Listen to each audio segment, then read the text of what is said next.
Ceci est un livre audio autogénéré par Google. Espace littéraire. Collection dirigée par Maggie Albet. Dernière parution. Juan Manuel Marcos, L'hiver de Gunther 2011. Alexandre Herry, Passage du traduire, Henri Méchonic et la Bible, 2011. Charles Weinstein Pouchkine. Choix de poésie, 2011. Manuel Garrido Palacios, Le faiseur de pluie. Roman 2011. Lucille Desblache, La plume des bêtes. Les animaux dans le roman, 2011. Elisabeth Legros-Chapuis, Le Mexique, un cas de fascination littéraire au pays des chiens morts, 2011. Claude Frioult, Le chantier russe. Littérature, société et politique. Tome 2, écrit 1969 à 1980, 2011. Najib Redouane, Yvette BenayounsZMIDT, dire, degré l'œuvre romanesque de Gérard Étienne. Eucritéès d'un révolutionnaire, 2011. Fabrice Bonardi, Sous la dire 2, La nouvelle George Sand, 2011. M.D. Shelton, La révolution imaginée. Haïti et les autres, 2011. Mireille Nicolas, Henri Bosco, Le Mathéotime, 2011. Nathalie de Courson, Nathalie Sarraute, La peau de maman, 2010.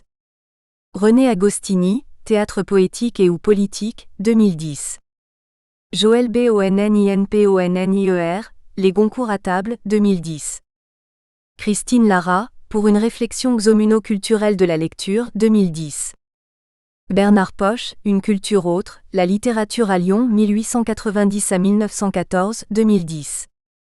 Lally Second, De la déficience, représentation imaginaire, perception du handicap dans la littérature contemporaine 2010. Claude Frioult, Le chantier russe. Littérature, société et politique. Tome 1, écrit 1957 à 1968, 2010. À Paul Lair. Préface, Le XIXe siècle, un théâtre de figures seules. Une série d'études de plus sur le XIXe, dira-t-on. À quoi bon consacrer un volume supplémentaire à ces écrivains que 2 siècles dorénavant séparent de nous? C'est que ce début de XXIe siècle, les lecteurs du XIXe l'ont tout entier. Le parcours politique hésitant, capricieux, erratique de Mirbeau. Le caractère féminin des suffrages littéraires et des votes politiques, versatiles et aériens comme l'inspiration. Les positionnements féministes campés par le critique Rachilde, auteur par ailleurs et sans solution de continuité vigoureusement antiféministe. La promotion romanesque du rôle des femmes du peuple chez Marguerite Audoux. La valse hésitation entre athéisme et aspiration religieuse, le tout sur fond d'atmosphère mystique. Les évolutions individuelles du mouvement satanique à la pensée catholique la plus austère. Ces personnalités-là gravitent bien autour d'un centre qui ne nous est pas si étranger. Il s'agit encore et toujours de se comprendre soi-même davantage qu'autrui, de dévoiler ou tout à l'inverse de taire le plus intime de soi, de s'assurer de pouvoir laisser une trace qui s'inscrit elle-même dans la durée.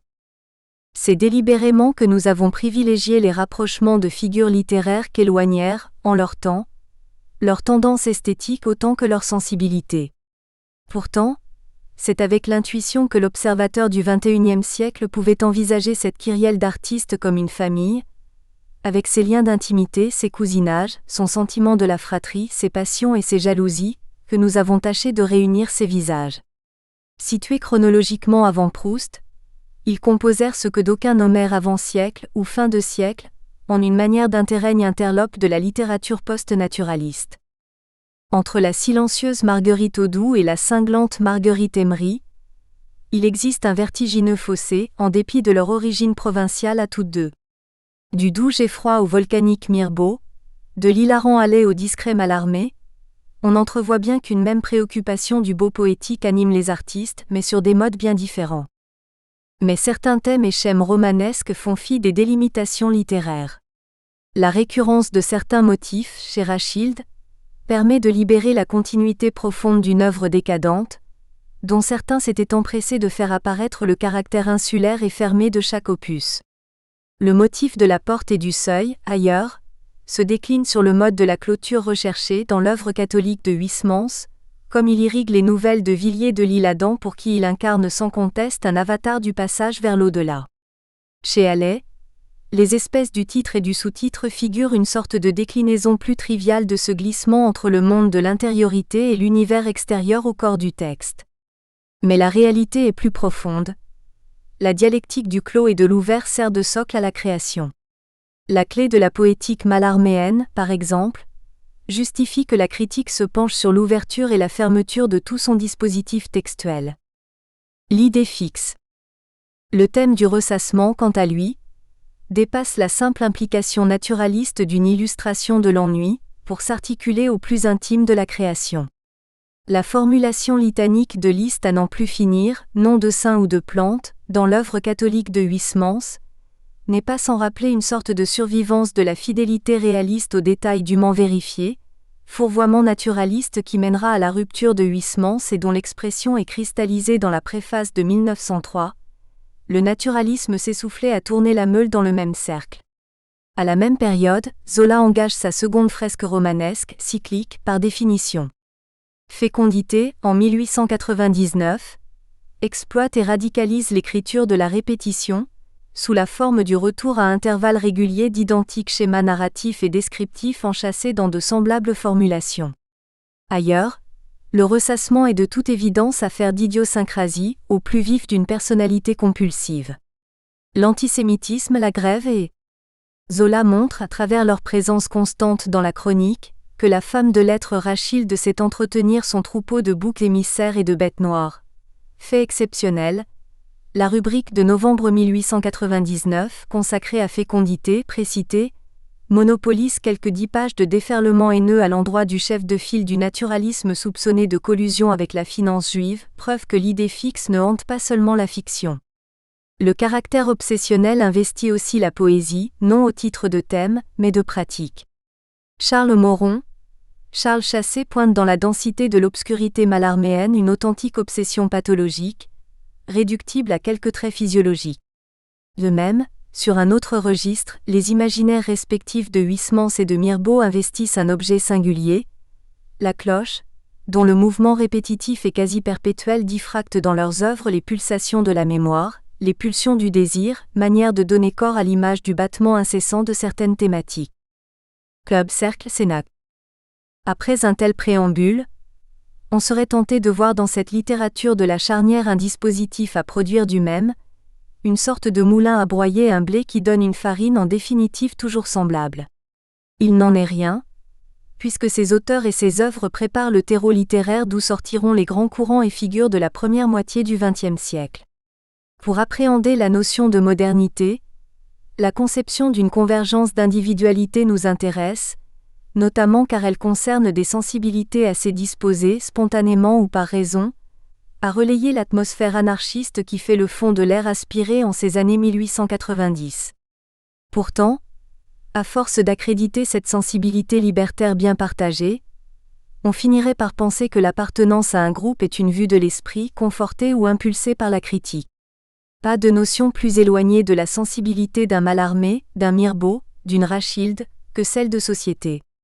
En dépit de ces terrains propices à l'éclosion d'un solide individualisme, Paris fut dans les dernières années du siècle le théâtre de regroupements littéraires dont la cohésion tint plus au sentiment de partager des préoccupations et des angoisses communes, qu'à la stratégie de faire souche ou de se désigner des maîtres. Le clan de Médan constitue au vrai un cas d'école, et concernant Huysmans, l'un de ses figures, son implication dans le cénacle formé autour du peintre du lac, bien plus tardive, n'est-elle pas plus significative ? Il s'agit assurément ici de nébuleuses informelles, pour l'essentiel hantées par les questions de littérature et d'art, mais identifiées comme groupe par les observateurs, et au vrai, rares sont les expressions d'une pure individualité qui ne chercha ni l'affirmation d'une confraternité, ni la nécessité d'un rattachement, voire la proclamation d'une descendance. Villiers et Mallarmé furent de cela, en authentiques poètes idéalistes, pétris de culture hégélienne et platonicienne. D'autres électrons libres de la littérature fin de siècle s'accommodèrent des exigences d'un ralliement parfois opportun. Marguerite Audoux trouva dans le groupe de Carntin une manière de famille de substitution. Mirbeau lui-même participa à l'entourage de Monet, aux côtés de Clémenceau, Gustave Geffroy, Rodin composant un carré insolite, avec le recul, puisque nommé cercle de Giverny, Rachilde seconda son éditeur de Marie, Alfred Valette, en prolongeant son œuvre éditoriale et critique et en ralliant autour des apostrophes. Elle une sorte de cénacle du Mercure de France, dont la version annexe et campagnarde cristallisa autour du phalanstère de Corbeil, dédié en partie à Jarry. D'un dipsomane l'autre, Alphonse Allais sut faire profiter le club des hydropathes de son assiduité irréprochable, et puisque l'on manie à l'envi l'apostrophe. Anglicisme, chez ces fervents des clubs dont les préoccupations, reconnaissons-le, dépassèrent assez difficilement un champ de réflexion avant tout franco-français, Renard, Claudel, Baïvanck, Dodé-Fils, Schwab formèrent un temps le petit club des anciens amis. Amitié. Des croisements existent néanmoins tout naturellement entre ces sphères, dont le moindre ne fut pas la revue Blanchin, ce centre de ralliement de toutes les divergences, selon Gide qui sut profiter de son hospitalité, et rebaptiser l'Albe Recueil par Allais. Certes, on s'interrogera pour savoir si ces structures et réseaux informels ne reproduisirent pas des comportements de favoritisme. La question fut posée à propos de Mirbeau, soupçonné de jouer l'entremetteur plus que l'intercesseur entre les artistes et les marchands d'art. La patronne du Mercure de France, quant à elle, clama fort la faveur qu'elle accordait à ceux de la revue à couverture mauve. Du reste, l'observation des liens singuliers que ces hommes et femmes entretinrent avec ces signes de la respectabilité que sont les décorations, prix, académies, ne laisse pas de surprendre. D'une jeunesse fondamentalement libertaire, ils ne sacrifièrent pas tous à leurs idéaux d'origine. Le cynique Renard sut difficilement garder ses distances avec la satisfaction personnelle de son élection à l'Académie Goncourt, et l'on sait la bataille que menèrent les membres de cette dernière pour honorer le talent littéraire de Marguerite Audoux, et avec quel résultat mêlé. L'attribution de la Légion d'honneur à Rodin, à Geffroy quant à elle, fut à l'origine de plus d'une amitié froissée, et l'on put mesurer à l'aune de ce petit événement le degré de fidélité des plus purs d'entre les révoltés comme Octave Mirbeau. Délit d'initié peut-être. Affaire d'amitié, plus sûrement. Car ces faux solitaires sont surtout de vrais amis. L'esprit de coterie cohabite mal avec l'esprit d'indépendance porté à son point ultime, l'individualisme anarchiste, quoique toute espèce de sectarisme soit la bienvenue en matière d'amitié, ou le « parce que c'était lui, parce que c'était moi » opère aussi sur le terrain des inimitiés. Certaines pages du présent volume prétendent montrer combien l'amitié fut la consolation ardente de ces déracinés dans leur siècle, une sorte de locus amoenus que le recul du temps autorise à considérer comme un âge d'or, véritable moment fondateur des origines.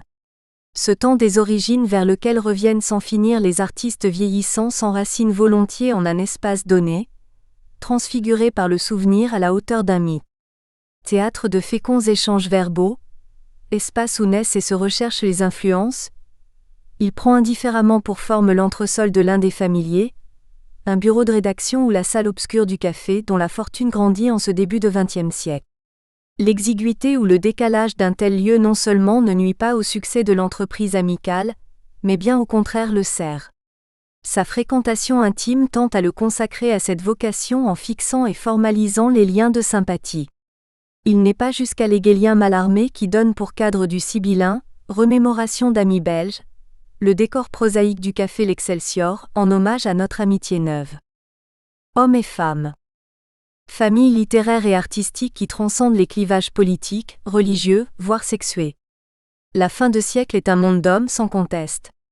Si la part féminine de certains transparaît aisément, ainsi de Villiers, le il d'autodésignation accourt sous la plume de Rachilde. D'une personnalité l'autre, les signes, les gens même s'échangent. La très mâle Rachilde souligne par contraste la discrétion de la stoïque Marguerite Audoux, pétrie de résignation. Les femmes affichent volontiers des attitudes responsables, voire offensives traditionnellement réservées à la gent masculine, cependant que le paisible Geffroy, le volcanique Mirbeau, le mystique Villiers laissent sourdre çà et là les traces sensibles de leur anima.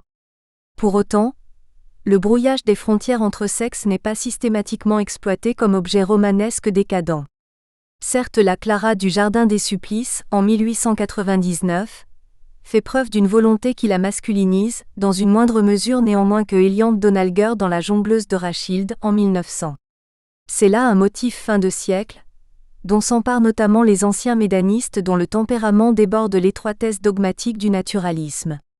La Chantelouve de là-bas, Juliette, dans le Calvaire, cristallise une manière d'aspiration sataniste propre à la femme 1900, qui ouvre sur une figuration féminine moderne, cependant qu'elle travaille sur l'imagerie anhistorique, qu'elle soit d'origine biblique ou mythologique, peuplée d'Ève, Lilith, Circé ou des sirènes.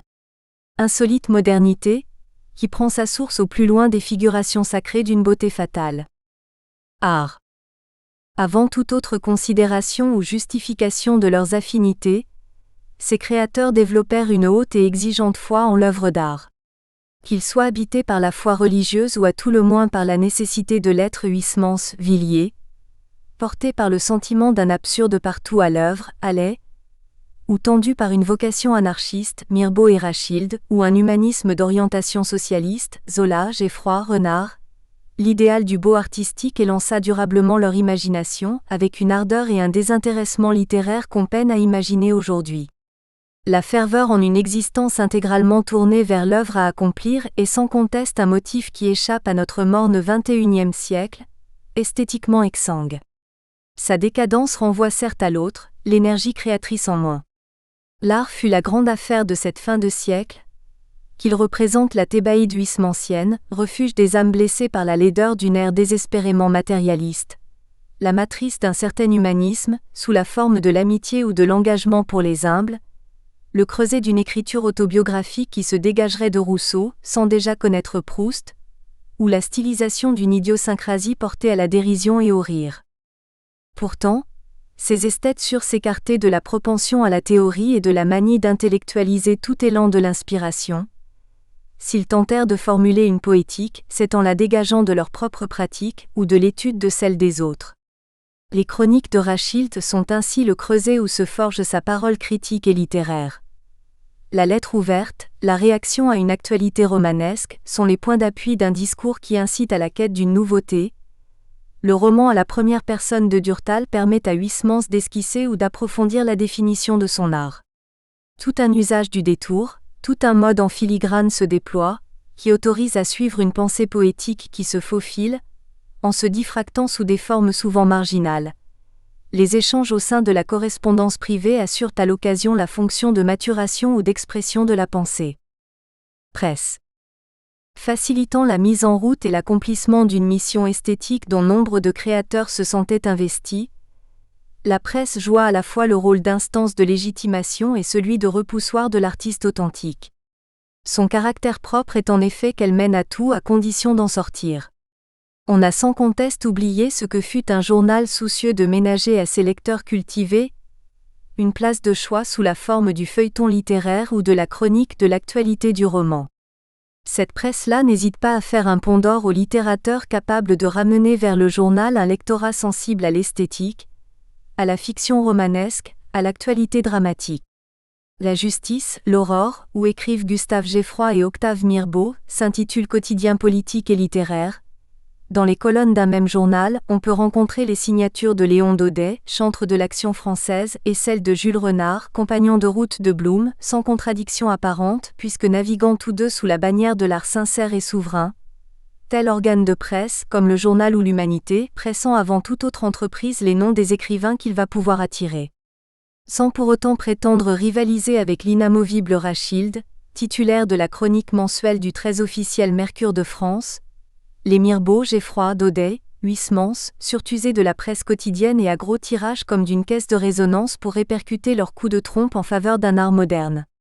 À cet égard, certains, comme Gustave Geffroy, ne conquirent leur indépendance à l'endroit de la presse que fort tard, et l'on peut voir dans la rareté de son œuvre romanesque notamment l'effet d'un appauvrissement dû à l'épuisement d'une existence consacrée à la chronique journalière. Géographie, espace et temps. Traditionnellement, on conviendra qu'on a coutume de considérer ces auteurs comme passablement sédentaires, et que leur inspiration géographique est souvent montrée du doigt comme pauvre. Au contraire, il nous a semblé qu'il existait un certain vacillement de leur ancrage au terroir qu'il était pertinent de soulever. Pourquoi limiter à une cartographie intime et familière les rapports de Villiers et la Bretagne, de Marguerite Audoux et la Sologne, de Geffroy et Belleville? Déplacer Zola jusqu'en Asie est clair à nos yeux, l'œuvre, dans ses préférences et ses limites, dans ses hésitations et ses influences. Le trait casanier Mallarmé n'échappe pas à une forme d'errance forcée, elle aussi, lui dont la critique fait vagabonder la langue poétique de l'allemand au petit nègre. Villiers reste dans ce registre, en prêtant la parole à ces figures de nobliaux bretons érigés en manière d'exotes. Au demeurant, le sentiment de déracinement lointainement barésien partagé par le petit club des renards, Claudel, Schwab, Daudet, individualité provinciale formant groupe parisien, est-il si différent de l'exil éprouvé par la bergère et couturière des lettres de Marguerite Audoux? D'autres enjeux existent. Au-delà de la carte du monde, la carte du temps. Inégaux devant l'espace, ces écrivains le sont aussi devant le temps et son écoulement, face à leur longévité propre pour commencer. Ils sautent aux yeux des moins experts que la communauté masculine peine à faire de vieux os. Huysmans s'éteint à 59 ans, rongé par les douleurs térébrantes du cancer. Zola s'asphyxie à 62 ans. Renard dépasse difficilement le cap des 46 ans, perdu d'alcool. Allais disparaît à 51 ans, talonné par Villiers de l'Isle-Adam à 50 ans, cependant que Schwab coiffe tout son monde à 38 ans. En face, les femmes écrivains affichent des performances autrement impressionnantes. Quand Rachilde pousse son existence au-delà des 93 printemps, suivie de près mais devancée dans le calendrier par Marguerite Audoux, qui meurt à 73 ans en 1937. L'essentiel est ailleurs. Qui, de Villiers à Marguerite Audoux, ne s'efforce de s'extirper d'un cadre historique étriqué, mortifère, antipoétique, pour s'inscrire dans une dynamique cyclique, temps des saisons, renouvellement mécanique et inconscient de lui-même? C'est le hortus conclusus qui permet à Huysmans de renouer avec le monde osmotique de la clôture, et celui, tout aussi matriciel et régressif, du développement passif de la plante. C'est le paradou zolien dont l'écriture des paysages prend des allures orientales. C'est le cycle printanier qui séduit Marguerite Audoux enfermée dans la capitale. L'entité du jardin constitue à ce titre la figuration d'une sorte de nature à usage intime, le blason d'un espace soumis à des influences multiples, aux saisons et au climat, mais à apprivoiser perpétuellement, le moyen d'une sorte de réconciliation avec le temps. Aussi significative nous semble la valeur des motifs naturels. A priori plus explicite, la symbolique du végétal étend ses ramifications dans cette littérature qui se positionne assez volontiers autour de la dialectique culture et nature. Le motif de l'arbre notamment, rejette abondamment tant dans l'œuvre symboliste et chrétienne de Huysmans, où sa variante du déracinement et de l'exil terrestre fait affleurer la discrète part affective de la parole, que dans le roman du peuple de Marguerite Audoux ou dans le naturalisme consacré par Zola. Homme de plein chêne à une époque de contreplaqué, disait Charles Vildrac d'Octave Mirbeau. C'est que, soit pour y réagir ou pour le combattre, soit pour l'accompagner, le végétal constitue presque le fer de lance d'une poétique du naturel qui ressurgit en période décadente, ou au plus vif d'une thématique de l'urbain. Bachelard aurait été bien inspiré de théoriser un rêve de l'arbre. Mi-bois, mi-feuille, l'arbre cumule en effet en lui bien des forces déterminant la création. Les signes antithétiques de la langueur propre à l'état végétatif, de l'essor incontrôlable matérialisé dans la poussée de sève, paraissent dans leur union irréductible à l'esprit. Il en faut plus à ces artistes assez peu intellectuels, avant tout intuitifs, qui respirent l'âme de la nature. Tiraillé entre naturalisme et décadence, Rachilde, au même titre que Camille Lemonnier ou Rémy de Gourmont, laisse bourgeonner ce rameau symbolique d'une esthétique qui se refuse à rien abdiquer de sa diversité proche de la touffe gydienne, dans une œuvre que l'on s'acharne à taxer de froideur et d'artifice. L'obscur et érudit Mallarmé lui-même, ne tâche-t-il pas de renouer avec les forces naturelles en rétablissant les liens rompus entre création poétique et création? Bourgeon, Surgeon, Sauvageon. Au-delà de la tourne du siècle, c'est l'essor de tout un pan de la littérature, celle de la seconde moitié du XXe siècle, qui est déterminée par les orientations artistiques qui balisent un champ de la sensibilité déjà pratiqué par les prédécesseurs d'il y a quelques 50 ans. Le roman notamment, entretient une proximité presque organique à cet entre-deux siècles foisonnant qui se cherche. Les Colette, Proust, Gide, Léoto, Hamsun qui côtoyèrent de près cette galaxie de figures, en furent trop proches pour que l'on puisse jauger la profondeur de cette influence avec le recul suffisant. Mais le pas est franchi quand le cap de l'après-guerre est passé. Quel élan commun anima en effet des écrivains aussi distants que Sartre, Aragon, Roger Martin Dugard, Céline, Romain Gary, François Mauriac, Joseph Kessel ou Marcel Aimé, si ce n'est le primat de la forme littéraire, objet d'une recherche constante dans son adéquation à l'expression d'une parole intérieure? Évocation de la vie et évocation de l'action, le XIXe siècle n'avait pu faire mieux que de dissocier les deux postulats. Il reviendra au XXe siècle de changer de paradigme et de renouer les fils un temps rompu. Première partie: Lire et être lu, approche critique. Chapitre 1: Mallarmé dans le texte et dans leur texte. On n'écrit pas avec du blanc. Le premier dit est oracle, selon la formule de Lacan, qui souligne avant tout que le savoir ne naît pas de rien. Appliquée à Mallarmé, l'assertion s'avère doublement vraie, dans la mesure où à la dépendance irrémédiable du savoir à un logo préalable, vient s'ajouter une rhétorique énigmatique digne des formulations de la Pythie. Ambitionnant de faire un rapide tour d'horizon des diverses réactions littéraires qui naquirent face à la prétendue illisibilité mallarméenne, afin d'en mieux saisir les enjeux, les points de convergence et les aspects contradictoires et à travers la critique, ceux qu'accuse le texte poétique de Mallarmé, partons des déclarations d'intention du maître de Valvin.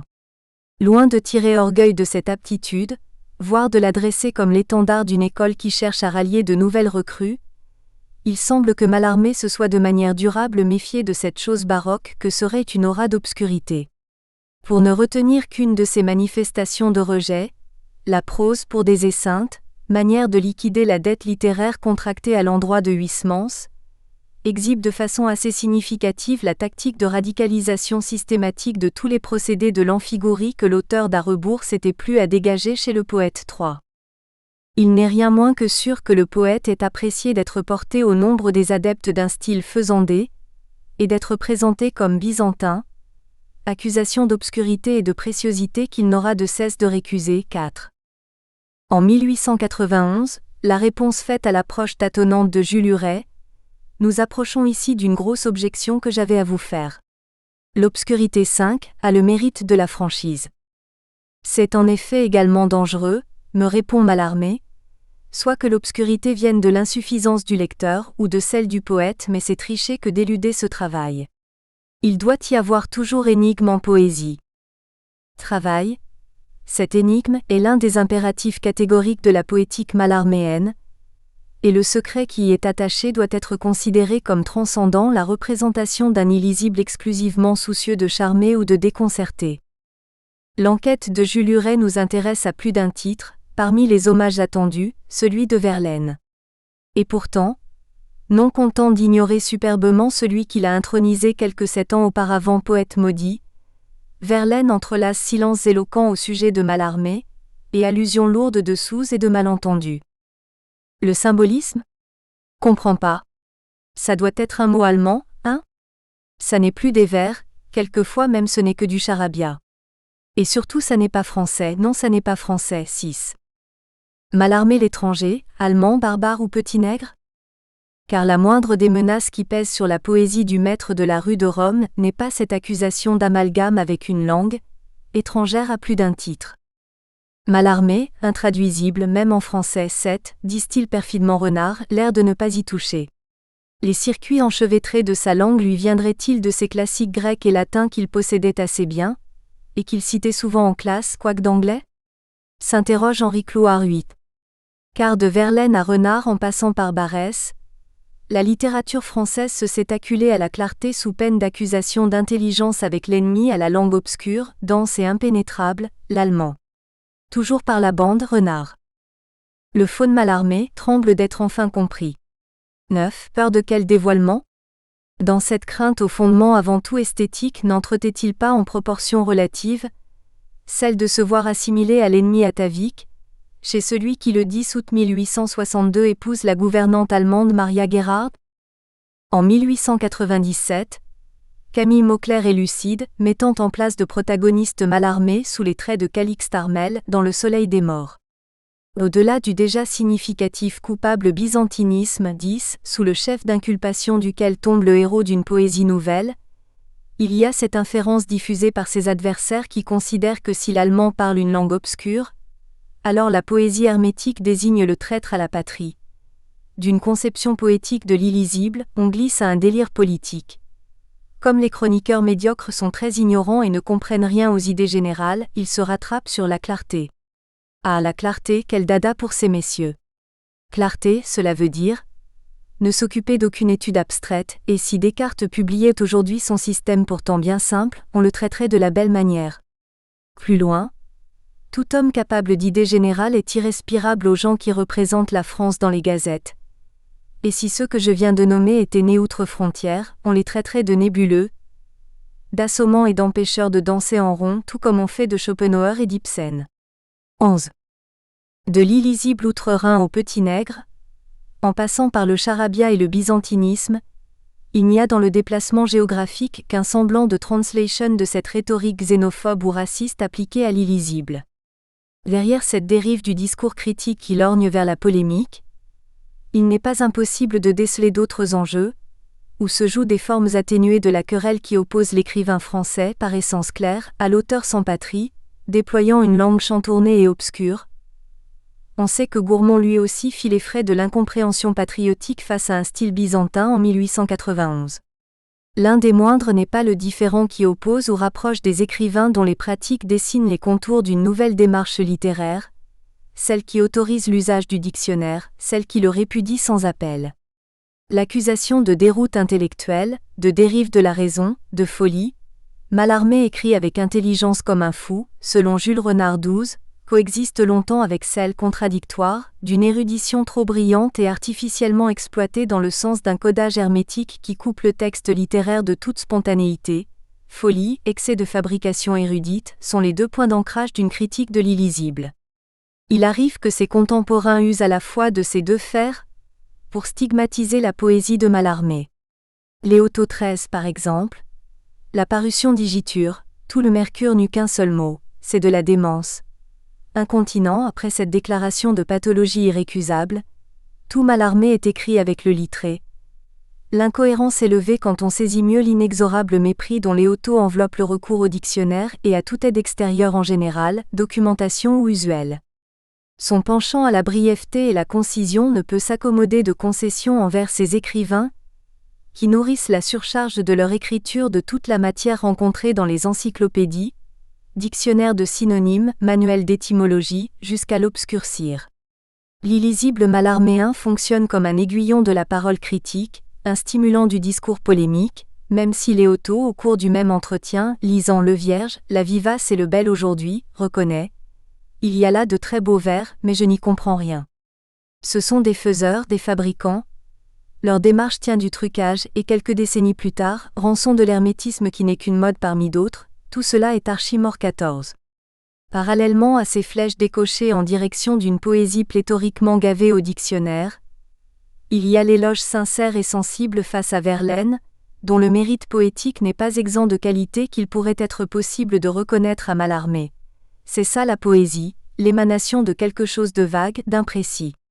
Autrement dit, Léoto évacue la portée métaphysique, l'esthétique philosophique, en refusant d'accéder à une quelconque transcendance, cependant qu'il tolère un degré relatif de nébulosité qui peut obscurcir le ciel des idées.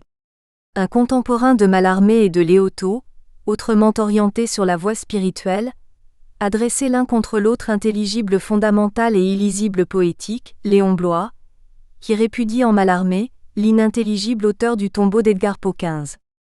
À l'inverse, un fervent du littré comme Huysmans ne peut que se sentir proche de celui qui dévie d'une langue suralimentée, à tel point que la moindre des surprises n'est pas d'entendre l'auteur d'À rebours faire crédit à Mallarmé, d'une langue claire et incisive, 16, comme si l'usage des dictionnaires participait à un décantage de l'écriture qui s'épure au contact de ce qui lui est sans doute le plus antithétique. Poétique du seuil. En dedans ou hors des frontières, il apparaît que l'illisible mallarméen se perçoit comme un appel au mouvement, une matière au sens aristotélicien qui n'attend que de trouver sa forme, un diamant brut qui attend la taille. Il est de cristal, mais du cristal en bloc, nuance Cocteau 17, de même Claudel, Unité, les deux noms de Virgile et de Mallarmé qui montent tous les deux dans l'éther 18. Conception plus culinaire de l'hermétisme, celle de certains prosateurs. L'enveloppement d'un style obscur, voire ténébreux et compliqué n'est excusable que si au centre de la papillote, vous trouvez quelque chose de mangeable. 19, crédite le gourmet Léon Daudet au comte de Mallarmé. Au vrai, C'est rarement par le cœur que le lecteur du texte mallarméen aborde ce récif d'illisibilité, mais par ses extrémités. Tantôt la critique se penche sur le myope attardement de Mallarmé sur l'ouverture de la phrase. Ainsi Goncourt. Il est parmi ces raffinés, ces byzantins du mot et de la syntaxe, un fou plus fou que tous les autres. C'est le nébuleux Mallarmé qui professe qu'on ne doit pas commencer une phrase par un monosyllabe, disant « Concevez-vous bien que ce rien, ces deux pauvres petites lettres, ne peuvent raisonnablement servir de fondation à une grande phrase, à une phrase immense ?» 20. Tantôt à contrario de l'image du poète architecte qui assoit scrupuleusement les bases de sa phrase en lui assurant solidité et enracinement, prévaut celle d'un évanouissement de l'énoncé dans l'évanescent et l'inachevé. Chez Mallarmé, disait Barrès, on ne finissait pas les phrases, elles ressemblaient à des danseuses, à des papillons qui se projettent contre des vitres 21. La comparaison barésienne serait l'équivalent en mauvaise part de ce qu'une telle métaphore de la danseuse aurait d'élogieux sous la plume de Valérie. Mallarmé, une impulsion, une flèche poétique tirée sans concevoir un point de chute, selon Léon Daudet, toujours son bavardage. Sublime évoque un jaillissement d'étoiles flambantes 22. Mais toujours, la critique est tiraillée par une tension entre une excessive fabrication en amont et un dédain problématique de l'intelligible sensible à la lecture. Évolution en définitive analogique de l'œuvre entière qui progresse de façon perceptible vers une affirmation de l'illisible. Mallarmé, auquel Alphonse Daudet demande avec toutes sortes de circonspection s'il ne travaille pas dans le moment à être plus fermé, plus abscon que dans ses toutes premières œuvres, de cette voix légèrement câline, que quelqu'un a dit par moments se bémoliser d'ironie, au bout de beaucoup de phrases troubles comme celle-ci, on n'écrit pas avec du blanc, termine sa nébuleuse amplification en lui confessant qu'à l'heure présente, il regarde un poème comme un mystère dont le lecteur doit chercher la clé 23. On l'aura compris, ce qui affleure dans cette curiosité récurrente des contemporains face à l'ouverture et à la fermeture du discours mallarméen, c'est en définitive l'intérêt pour le dialogue qui s'instaure de l'oralité à l'écrit. Le lien ou le contrepoint entre la présence corporelle du poète et l'immatériel de sa composition s'affirme comme le point focal autour duquel gravitent les commentaires.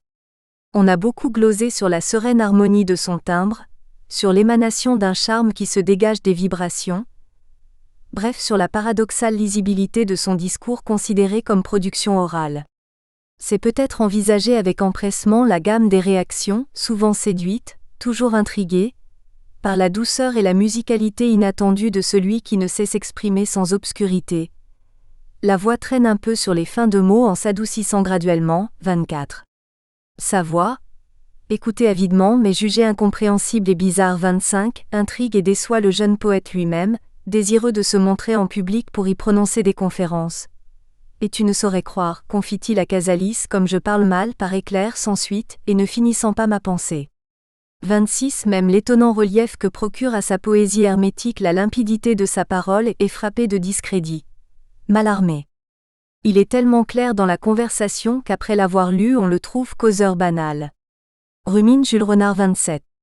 Difficile sans témoignage sonore d'émettre une hypothèse relative au lien entre l'oral et l'écrit à envisager, lequel possédait la spontanéité du naturel, lequel se prête plus exclusivement à une analyse rhétorique.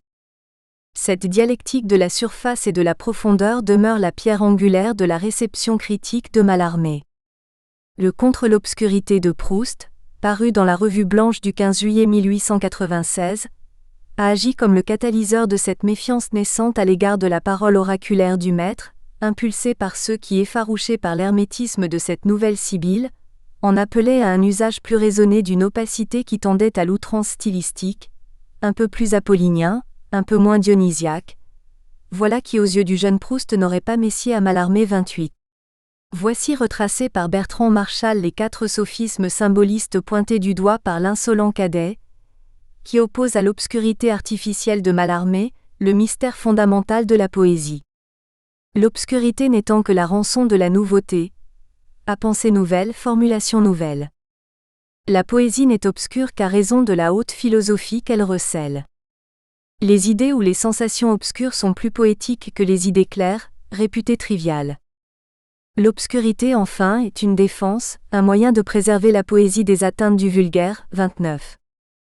Le moindre désintérêt du libelle proustien n'est pas de susciter, au lieu d'un simple plaidoyer pro-domo, un authentique et rare réquisitoire, le mystère dans les lettres 30, de la part d'un Mallarmé sommé de se prononcer sur la notion de lisibilité, que le poète, à l'inverse du romancier, confine au rôle de dispositif de surface destiné à écarter le profane. 31.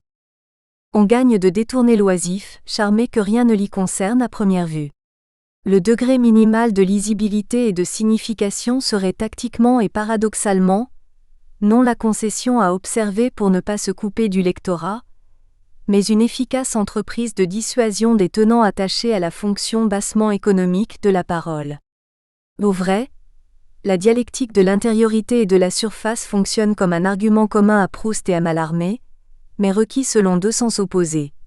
Le trésor, le mystère poétique, le pouvoir d'évocation sont destinés à être préservés du vulgaire, mais Mallarmé, fin stratège, les patine d'une couche minimale de lisibilité pour repousser le lecteur trop facile, cependant que Proust perçoit dans l'obscurité apparente des textes mallarméens l'opacité artificielle qui serait le signe même d'une déroute poétique. On voit Q'. Au centre de ces deux conceptions, pour paraphraser Paul Valéry, ce que la poésie a de plus profond, c'est la peau. Mallarmé le faune.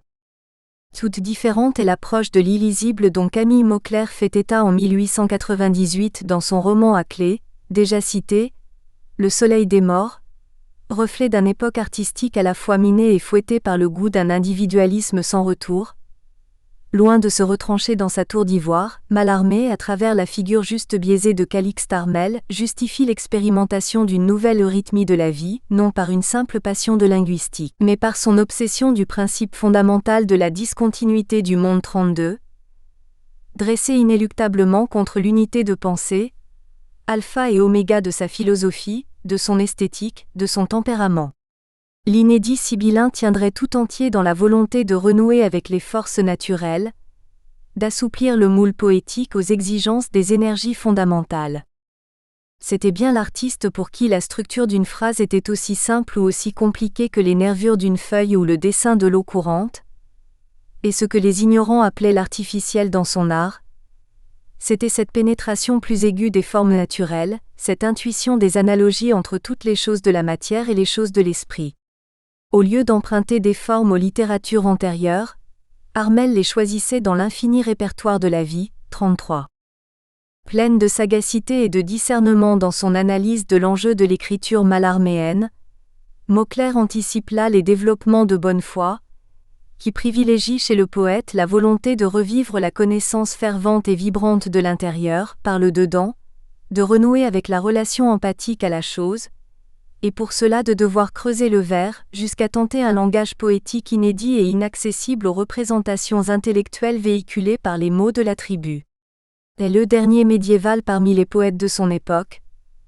34 serait ainsi aux antipodes de ce nouvel esprit scientifique qui se distille dans le grand corps littéraire à travers les procédures d'érudition et de fabrication au compte desquelles certains n'hésitent pas à créditer l'aspect artificiel et sophistiqué de l'illisible. L'illisible serait une réserve de possible, le livre mallarméen serait directement issu de la nature, le pli révélerait un contenu resté jusqu'alors caché. Le pas est vite franchi par certains critiques, qui voient dans cette proximité à la nature la mise en sommeil d'une ardeur sensuelle qu'il leur incombe de déchiffrer. La profondeur n'est pas là où on la croit. L'ésotérisme est un érotisme. En 1954 paraît un Brûlot qui, dans sa confrontation à la statue monolithique du maître, n'est pas loin de susciter certains remous. Charles Chassé fait montre d'hétérodoxie en braquant deux sources de lueur destinées à éclairer l'obscurité de Mallarmé. La première vise à en démasquer les modalités et les méthodes. Elle enfourche le cheval de l'érudition voyante et encombrante, tout Mallarmé est dans le littré. Aujourd'hui, on peut douter de ce que l'espace de la difficulté réside véritablement sur le plan lexical. Il semble qu'il relève davantage de l'ordre des mots. L'obscurité mallarméenne est davantage affaire d'inversion de la disposition des éléments dans la phrase. La seconde s'attaque à ses significations psychologiques. L'obscurité de Mallarmé serait le voile d'une indigence d'idées. La métaphysique mallarméenne équivaudrait à un superflu prétentieux, quand le goût de la rime millionnaire et le plaisir du calembour eussent suffi à signaler son remarquable talent aux yeux de ses pairs. L'essentiel est ailleurs, dans l'expression d'une sexualité contrainte qui affleure partout entre les lignes. Du vivant de Mallarmé, on imagine le tollé d'indignation qui eût pu accompagner cette thèse, qui faisait du maître non plus seulement un faune, mais un authentique névrosé frappé de priapisme. Charles Moron avait montré en 1938 la voie, qui lisait dans M'introduire dans ton histoire, une allusion au fantasme en définitive assez innocente 35, c'était sans compter l'inclination à la surenchère de Charles Chassé qui, comme dépossédé de sa découverte, affine, rectifie, mais aussi radicalise le décryptage érotique de la pièce, réévaluant posture poétique de L', obscurité et position sexuelle du poète par rapport à sa partenaire, partant, acculé à euphémiser et à user de la pudique langue latine pour masquer d'une obscurité seconde l'opacité mallarméenne. Un homme mulieris pudendalambens, Felis ritur supinus 36. Mais n'était-il pas allé trop loin dans l'éclaircissement de cette obscurité ? Nous espérons que vous avez apprécié cet aperçu. Pour continuer à écouter ce livre audio sur Google Play Livres, utilisez le lien dans la description de la vidéo.